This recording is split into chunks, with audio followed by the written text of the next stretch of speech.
పల్నాడులో నిన్న ఎలక్షన్ అప్పుడు అలాగే ఎలక్షన్ తర్వాత జరిగిన సంఘటనల దృష్ట్యా అదనపు బలగాలను పిలిచి పటిష్టమైన బందోబస్తు ఏర్పాట్లు చేయడం జరిగింది. ఎవరైనా కానీ ఏ రకమైన అవాంఛనీయ సంఘటనలకి ప్రయత్నం చేసినా కానీ వాళ్ళ మీద కఠినమైన చర్యలు తీసుకుంటాము.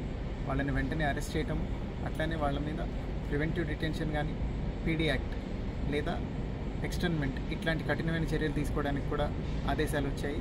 అన్ని చోట్ల బలగాలు మోహరించడం జరిగింది. వాళ్ళందరూ కంటిన్యూస్గా పహారా నిర్వహించి ఏ రకమైన అవాంఛనీయ సంఘటనలు జరగకుండా కంప్లీట్గా సిచ్యువేషన్ని కంట్రోల్లోకి తీసుకుంటున్నారు. అట్లనే ప్రజలు కూడా ఏ విధమైన భయాందోళనలకి గురవ్వాల్సిన అవసరం లేదు. కంప్లీట్గా ఫోర్సెస్ అన్నీ రీచ్ అయ్యాయి. పొద్దున కల్లా ప్రతి చోట సిచ్యువేషన్ కంట్రోల్లోకి వచ్చేస్తుంది. Range IG Sarvashreshtha Tripathi sir కూడా వచ్చి ఇన్స్ట్రక్షన్స్ ఇవ్వడం జరిగింది.